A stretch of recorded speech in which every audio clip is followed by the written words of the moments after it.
This is John Walton, and you're listening to the Power Play Point podcast with the Blue Liner on points and Anna Knox. Here's Wilson, and on the right circle, he scores!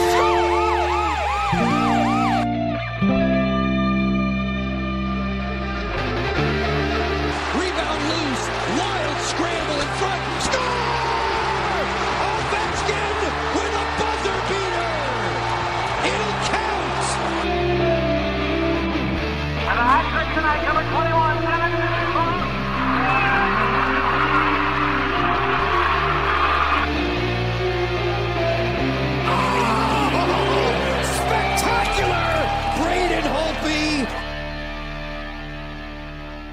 Hello, welcome once again to the Power Play Point podcast. This is your host, speaking to you live to tape from Glen Burnie, Maryland. I am the Blue Liner, of course, on point, of course, and also live to tape, herself live from the beautiful city of Centerville, Virginia, in the Commonwealth of Same, the one and only mermaid, Anna Knox. Another happy Sunday, Gil. Made happier by the fact that the Caps played how many games and won how many of them? Exactly. 3 and 3 and 3 and 3 and 3. And you certainly like your threes, and that's how many wins they came by. So yeah, let's just go ahead and jump into it because of course, as we're recording this, it is our usual Sunday evening slot around 5 Eastern, and we have the game later tonight at Cap 1, 7 o'clock puck drop against the Penguins, the dreaded flightless birds that we love so much. But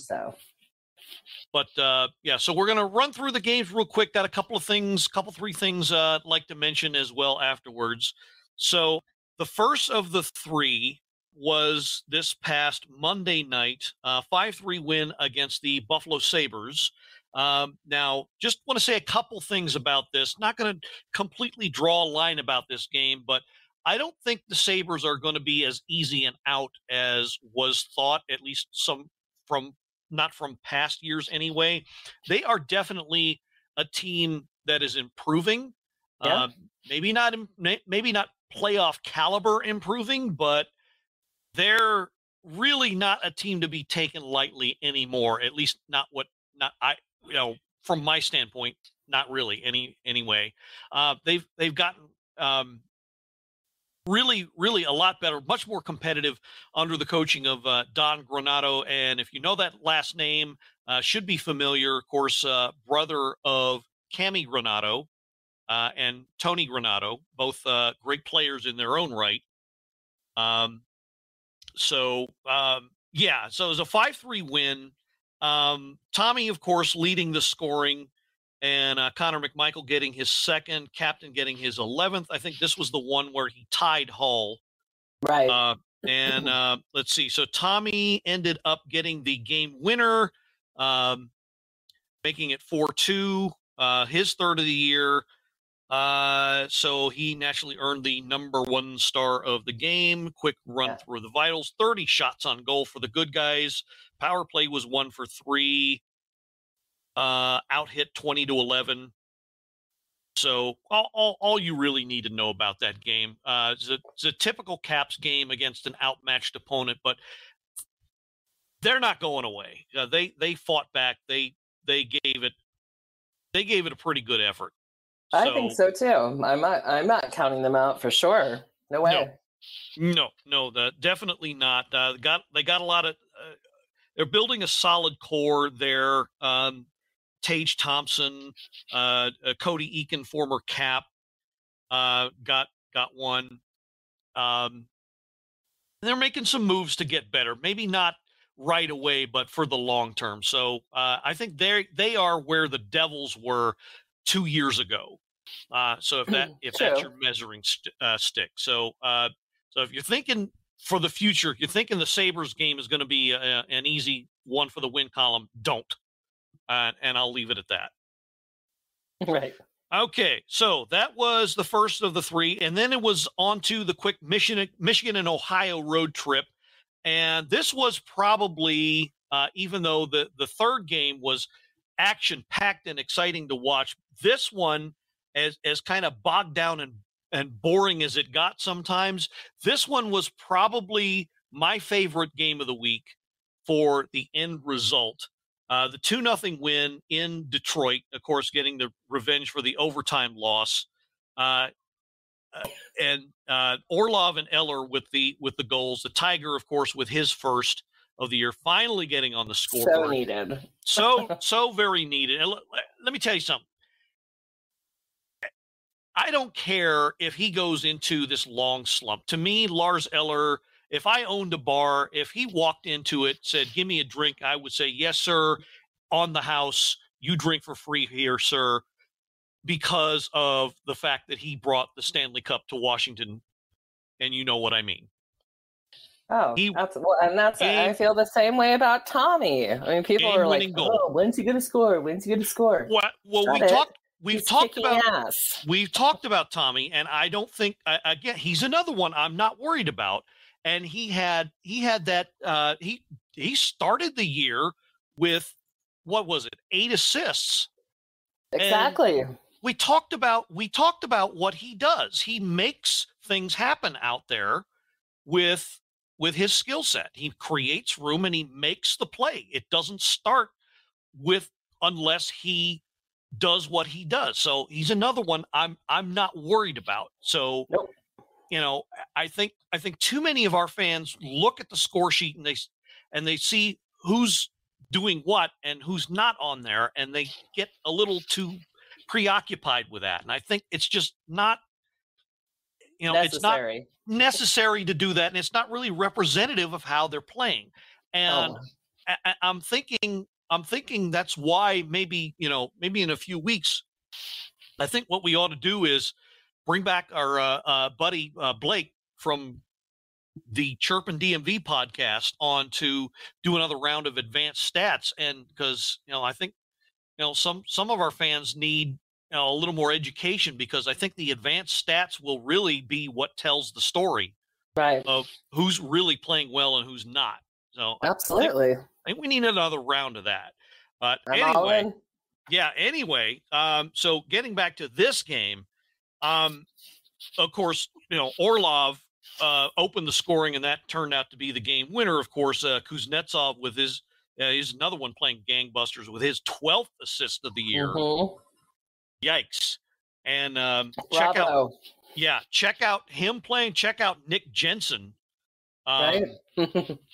with an assist on Eller's goal. If not for him, that play probably wouldn't have even happened at all, if you think about it. So Nick Jensen, probably the this year's unsung hero so far. But the real story, of course, is the guy who was called in to play his first, not only start his first NHL game, but win it in a shutout. How about this? You get called up. It's your first ever NHL game. You toil in the minors and in junior hockey for 7 years, 7, 8, 9 years of your life. And you get this one chance. You get the moment and you make the most of it.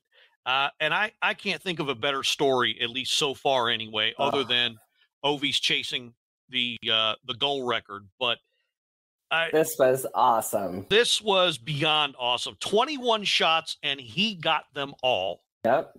Every one of them. And some of them were high danger, quick reaction, reflex action chances that he had to get. And you saw the game. It was a low-scoring defensive battle, so he had to be on top of everything, and he was. He was. They say luck is sometimes the definition of opportunity meeting preparedness. Zach Fucale had both. Oh my God. Well, and I will say, just on a sidebar, just to say, one of our loyal listeners, Troy Ryder, sent me a message today on Instagram and just had nothing but praise. And I can't call, he's not a kid, but he said the goalie presence, like he was relaxed, he looked good, Troy just said he felt great the whole game with them between the pipes. And I thought, you know what? Awesome. And it's such a great story. I mean, like, just come on. Like, he seems like such a good guy. He has just this good vibe about him. His wife is pregnant. They're expecting a baby boy. Oh, I didn't know that. Yeah, because I wanted to like know a little bit more.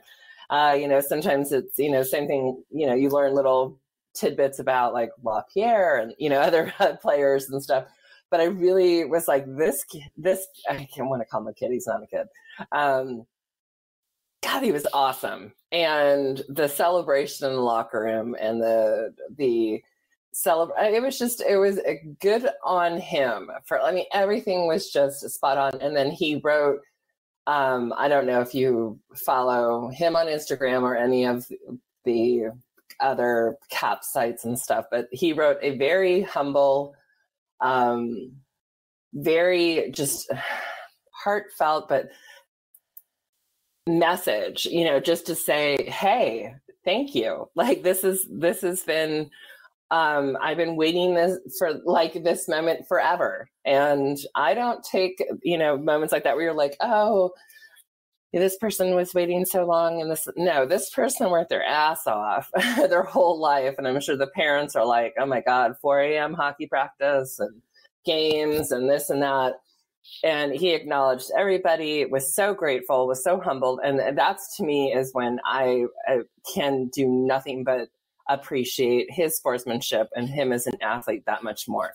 You take the time to thank the people who got you where you are, and you're not some cocky, asshole out there being like, boom, see that, kind of thing. And I appreciate that. And I think he's just, I hope we talk so much more about him and in upcoming episodes. But I know that was a topic you want to talk about later, so sorry. Yeah, you're right. You're absolutely right. And always the good guys are the ones that are like, well, hey, who, me? I can't believe I'm in the spotlight, but you know what? This is an opportunity I'm going to make the most of. And yeah, you just get that vibe about him. And the post-game interview where they had him, where NBC Washington had him, he was at a loss for words. He couldn't realize what he'd done and the moment that he was in. And it still hadn't sunk in. It was like, you could see the look on his face that he felt like he was living the dream. And I think we really need to see more of that in hockey, where the joy of just making it and living your dream and doing your absolute best, and just the unbridled joy on his face and in his words, and that he was trying to get out and couldn't quite describe, but you could just see it. You could just see it in his eyes. I have his Instagram post, and I'm not going to read all of it because it's a little lengthy, but I will say this will make you appreciate him that much more. He says, now that the dust has settled, I can take some time to reflect, and all I can say is thank you. Man, this is a long, grueling, tough road. Thank you to everyone who believed in me when I didn't. It takes a team, a village even, and I wasn't alone in this. And he goes to thank his family. And then I think what people can really relate to is says, also, I thought for people who thought I couldn't do it, people who wrote me off early, who said things that stuck in my head, and for some negativity, thank you for fueling me in my lowest times. Like a big old, I'm sure there's a whole bunch of like, hey, remember when you said that? Yeah, F you, look at you now. I got first NHL start and a shutout, so screw you all. But he's just been like, thanks for your overwhelming support in the last few days. I'm excited to keep on going. What a night. Cheers to the next. And then he signs off and says, guess what? It's back to work. Well, I love it. That shows the kind of character that he's got. Yeah. He's appreciative of the moment, but yeah, he's also knowing there's, it doesn't end here. And yeah, like you said, I mean, I'm hoping we see a lot more of him, hopefully in red, white, and blue, and not some other set of colors. Right. But more on that later on. But I saw a glimpse of potential in him. I liked what I saw of him in the preseason, even though he only played like 2 periods. I liked what I saw in him. Yeah. I saw a lot of fire. I saw a lot of competitiveness in him. And I thought, if this guy gets a chance, he's going to make the most of it. And he did. I think if they give him a chance, they're going to like what they see. So I'm just hoping that somehow, some way, he gets back and earns that chance, but we're just going to have to see. Yeah. So, thanks Anna for rolling that out. You know what? Yeah. Well, well, I was just going to say, why don't you go ahead and post that on the Facebook page so everybody can see that, since you're the Instagrammer between us. So that everybody can see the whole thing. Because I think I kind of saw that in passing. I was like, yeah, that sounds like him. So now, not to diminish what he accomplished, but this kind of defined how the game went, in that I really think, but this is also kind of a testament to his character. I think there was something about him, I think, that rubbed off on the team. And the thing that's making me say that is this one stat: the block shots, 15 of them. 15. Yeah. That means that the Red Wings got 21 shots on goal. 15 times on top of that, they tried to get it on goal, and somebody in red, white, and blue got in the way and prevented that. And that kind of loyalty, that kind of dedication, I don't think that was, oh God, this guy's a rookie, we need to help him out. I think it was, you know what? I'm going to help him out because he's on my team and he's doing his job. I think that is what it was all about there.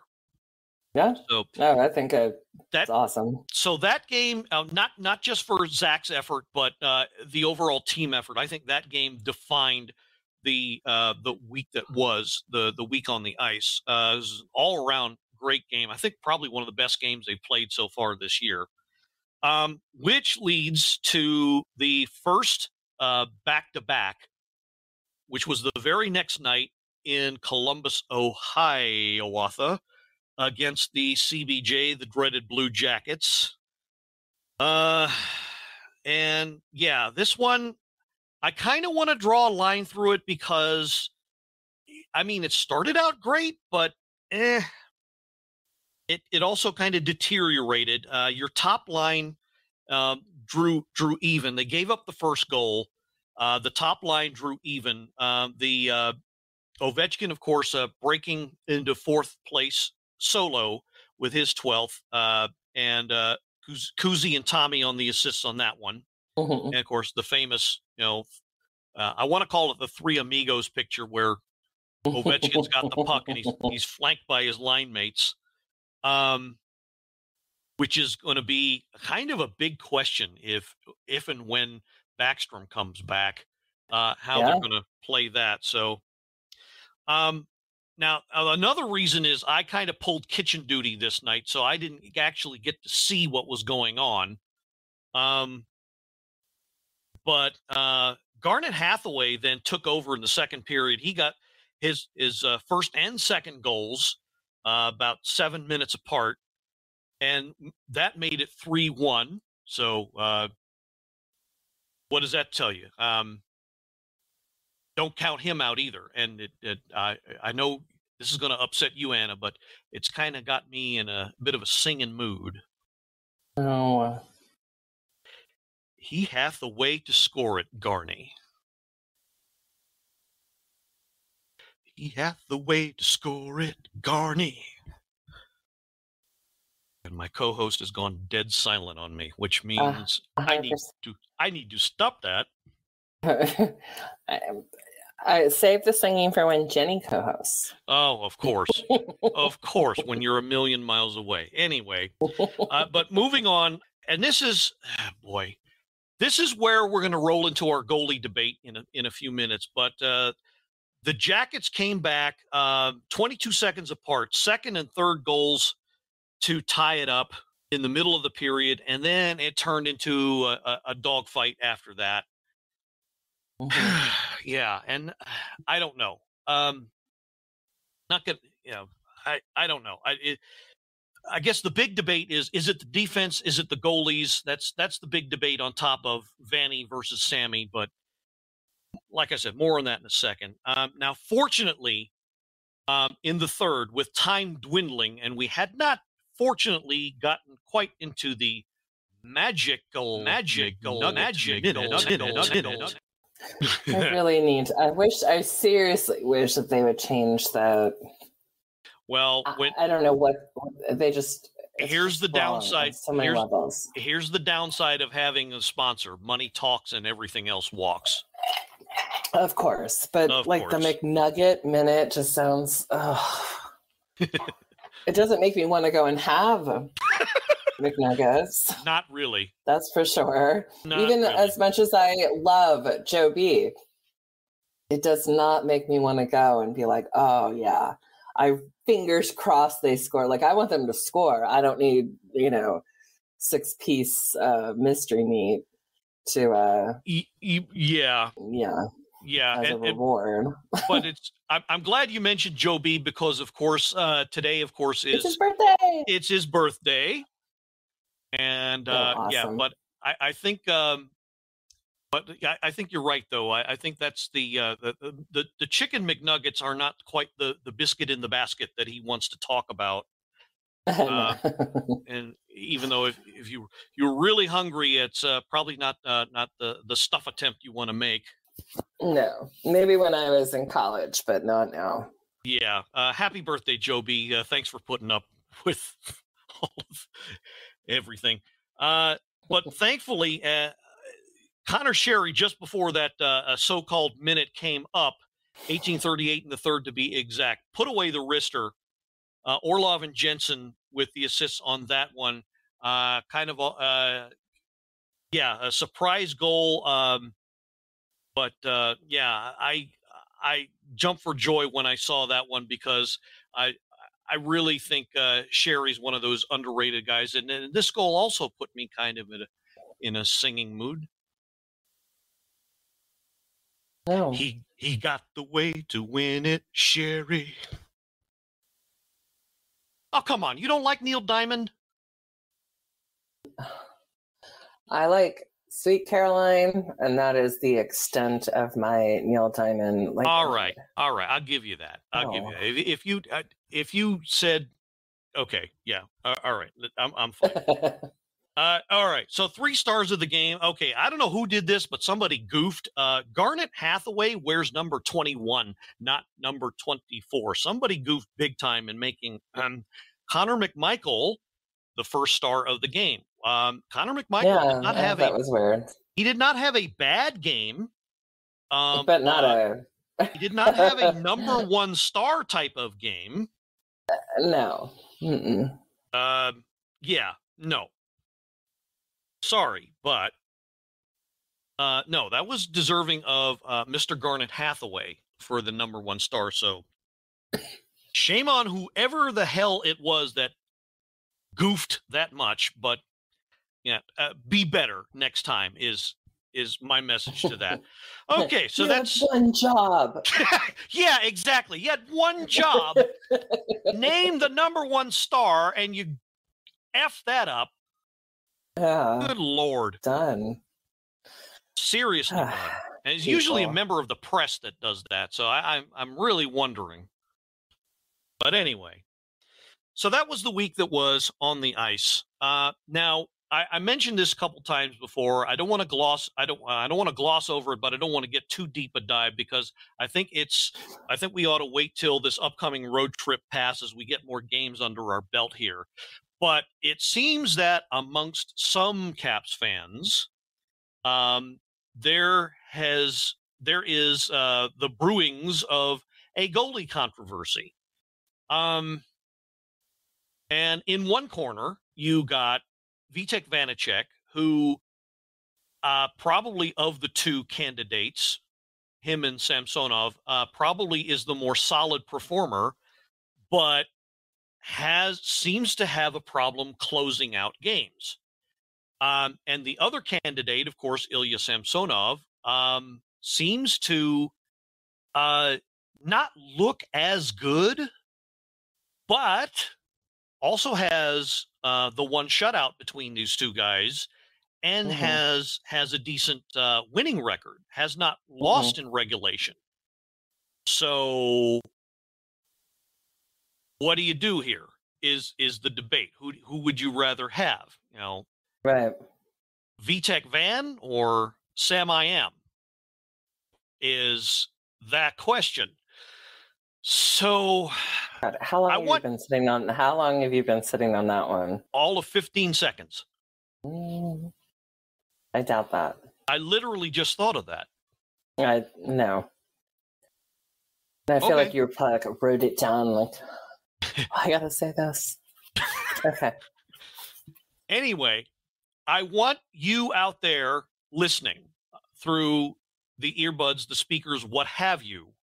I want you out there listening to think about that question and contact us however you can with your opinion. In fact, if I can remember it, I would like to post a poll on our Facebook page because several other Facebook pages we've posted to have taken upon themselves to pick one or the other, or say that, well, maybe we ought to get another goalie, or maybe we found our goalie in Fucale or something. But there's a clear dissatisfaction of the goalkeeping chores. And while I don't think it's unfounded, I think I think everybody's screaming a little too loudly about it for my liking. True. And in that, you know, if you look at the bottom line, it's not as bad as you think. That's the point I'm trying to make. So something to think about for next week. Okay, so another topic I wanted to cover real quick here while we got a little bit of time. Oh, wait, you're not going to talk about Ovechkin? Well, I mean, that's going to be a story that lasts for the length of the year. But yeah, obviously in the CBJ game, he got hold on, let me look it up. Was it the game winner?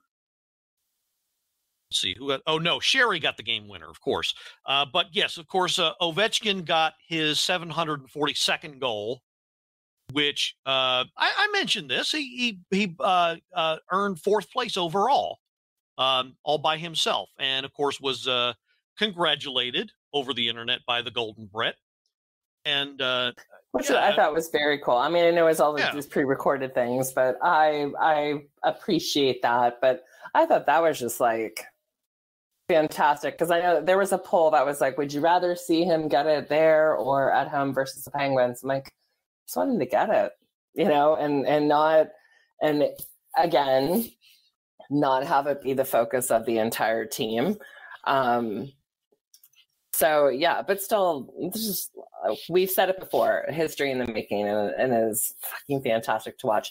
And just so you know, I'm posting the who's your pick for the goalie on our site right now. Okay, cool. Very cool. Very cool. So yeah, that'll be, I think that we're going to leave up for the entirety of the week, let everybody judge. But yeah, I want our listeners especially to pay very, very close attention to how they play. Not just how many goals they give up or who wins, but how they play overall, I think is the most important. Now, getting back to Ovechkin a little bit, I forget who it was. But I saw a tweet that was a very astute observation. I think so he's at 12 goals this year. I think out of all of them, maybe one or two of them were his patented one-timer shots from the left circle. Okay. What does that tell you? It tells me that the man is a born goal scorer and he's not a one-dimensional guy. I keep trying to make this case, and there are these constant haters that are like, well, he doesn't pass. He's just a goal scorer. He doesn't do anything else. He just stands there. Yeah, I'm sick of it too. So I mean, just 600 plus assists. What does that tell you? That he exactly. He can find people too. Exactly. And oh my God, I can't. I can't. I'm over that. Like people who are just now watching him and think, I was just like, shut the fuck up. I pole vaulted over that years ago. All the haters who don't. Oh, that's a visual. Yeah, pole vaulting. Yeah. Okay.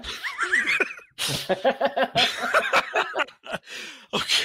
You said right. I was just going through. Well, yeah, you're just going with it. I know. Yeah, I'm sure. Okay, so I started getting into this, so let's make mention. Of course, tonight is the home game with the Penguins, and it's Caps Fight Cancer Night.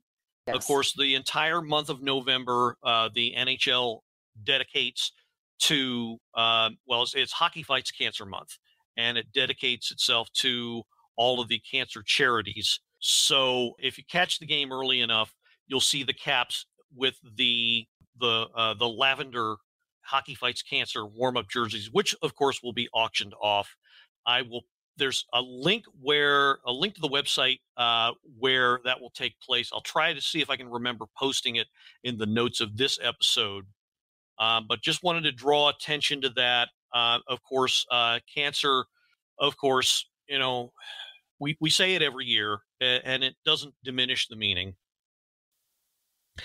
But cancer, of course, is a horrible, horrible disease, and humankind should not rest until it's eradicated from the planet, because it's happened to have taken away a lot of good people, and not the most recent of which, of course, being your mom, Anna, and and I've lost family members to it as well, family and friends, as we both have.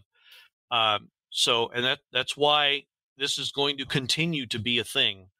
So as I mentioned, I'm going to post all of the appropriate links to Caps Fight Cancer and the jersey auction and everything like that. I want to spend, though, a couple minutes talking about probably the best example, one of the best examples I've ever seen of turning a bad into a good.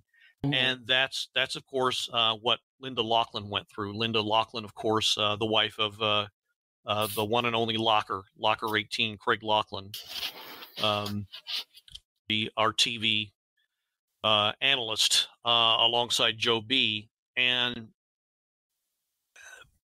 I was kind of reading over her story again in several articles online, and I was touched by something she said. I'll paraphrase. She wasn't really comfortable or didn't want to necessarily be known or put in the spotlight just for having cancer. Was kind of what she said, and Mrs. Laughlin is well, by her own nature, not one to seek the spotlight anyway. She's very, very humble, very, very private person, very happy to let Craig take the spotlight, as is often the case, as he should, because he's the one, making the Flash man, making the Caps look good with his with what he does.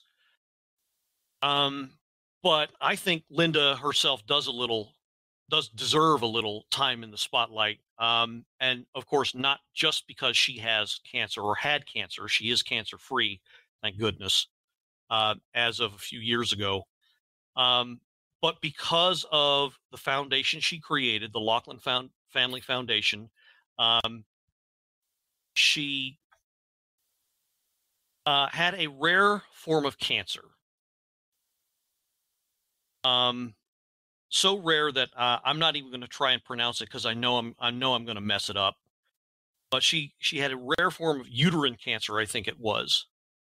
And thankfully she survived because of early detection. Well, she decided to take that experience and turn it into a positive in that, well, what about others that have rare forms of cancer that maybe don't have the chance, the opportunity, the resources to have it detected early or have it diagnosed and properly treated? Just because it's not something that grabs the attention like breast cancer or with the Susan G. Komen Foundation and all that. So it's not something that draws a lot of eyes. It's because it just doesn't happen a whole lot. But it doesn't mean that the person who has it is any less afflicted, any less sick with it, any less in need of treatment. So she decided to create this foundation, and it was you that attended the first ever dinner for it. Yes. I think was it a couple years ago, was it? Yeah, 2 years ago. Yeah. Yeah. Yeah. And it's grown by leaps and bounds into a movement. Now, it's in the grand scheme of things. Yes, we're only talking about maybe 100,000 people that end up with these rare forms of cancer. But again, they're no less in need than anyone else with the other forms of cancer that, have the numbers that back them up. Right. So I just wanted to say, pay some lip service to that. Do what little we can to, thank Linda Laughlin for what she's done. And speaking of links, I'm definitely going to post the Laughlin Family Foundation link, because they're a charity that's still going strong. So just to say to Linda Laughlin, well, you're not in the spotlight just because you have cancer. You are deserving of the spotlight because you have created something that will hopefully go on to save hundreds of thousands of lives or more in the years Right. and generations to come. And that is the stuff of a hero. That is what makes a hero, at least to me. So in this month of November, as we also have recently celebrated our veterans, let's also celebrate those who turn a bad into a good and do what they can for the community, especially to save lives. So, Miss Linda Laughlin, we salute you here at the Power Play Point podcast. Thank you for all you do. Thank you, Locker, for all you do in supporting her. And 100%. yeah, just wanted to say all that. This being that time of year again. So, because again, cancer is too big an evil to ignore at times. So, absolutely, it's just a fucking beast. Yeah, too many good people have been taken away, so we can't give up the fight. So, okay. All right. So, quick rundown of coming attractions, and then I think we'll wrap it up. Of course, tonight, 7 o'clock puck drop at Cap 1 against Pittsburgh. And then the Caps go on a pretty long West Coast road trip. That's a west coast of the U.S., that is. 10 o'clock puck drop against the Anaheim Ducks on Tuesday, and then it's a back-to-back. They go across the street to the Staples Center to play the LA Kings. 10:30 puck drop there. 2 days off, and then it's the weekend. It's a weekend back-to-back. Going up the Highway 101 to play the San Jose Sharks. Yeah. 10:30 puck drop there, and then it's another Sunday night tilt So this one we won't be rushed too much because it's a 9 o'clock start over at the brand spanking new Climate Pledge Arena against the Seattle Kraken. They don't seem to be doing all, yeah. Release the Kraken. Yeah, whatever. Because this week's they have rights too, you know. Of course they do, according whomever. Yeah, this week's gonna kind of suck though, because I cannot stay up for those West Coast games. It's brutal. Yeah. So. Yeah, I'm gonna do my best. Sometimes I don't do so well with them either, but I'm gonna do my best to catch those. But they'll be good though, because they all have very similar records, and again, can't count anybody out. So yeah, well, this is going to be the first extended road trip for them this year, so it's going to be very interesting to see, you know, how they bond and how they come together as a team. That's going to be the first probably test of their character, test of adversity. So it's going to be very interesting to see how they react to being on the road for pretty much a whole week. Yeah. So. They usually, I'm usually really hate this time of year. Like I hate the West Coast, but that's okay. Like hate when the Caps play. Don't hate the West Coast because that's my hometown. But I don't know. I guess we'll see what happens when we chat this time next week. Yeah, hopefully it'll be a lot similar to what happened this week. Right. Absolutely. And yeah, because I think, you know, at times they play plays a little bit questionable, but you know, then they seem to get it back. And like you and I often mention, look, you know, they can put together a 60-minute game more often than not. They're gonna come out on top. So right. I'm still not too worried. No. I'm not either. And I would say just with this, I would see at least 2 of the 3 games a win for the Caps. Not sure who I think the L would be, but I don't know. We'll see. Okay. Yeah. I agree. It's still a work in progress, and you know, no sense bailing or making too soon a judgment. So, all right. So I think this is a good place to stop for the week. We will be getting back with you next week. Same bad time, same bad channel. But again, a reminder to you, watch the goalies and how they play. Want to hear from our loyal listeners what your overall evaluation is, because I think we have the most knowledgeable listeners and fans. So interested in your opinion on that. So, okay. So for the Mermaid Anna Knox, this is the Blue Liner on Point signing off and reminding you that when you get to your job, the thing you need to do, run and hide. You know why? Good employees are hard to find. All right, never mind. Hallelujah, and let's go Caps. Go Caps.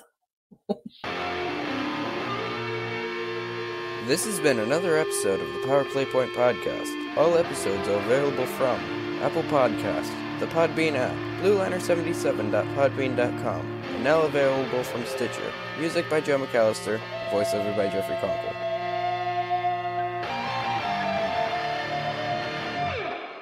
Good morning, good afternoon, and good night, Power Play Point podcast.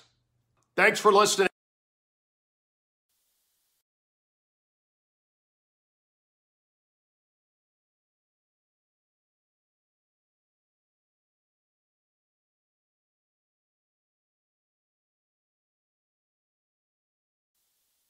Like who's listening to that and then like literally like spitting out their drink in laughter?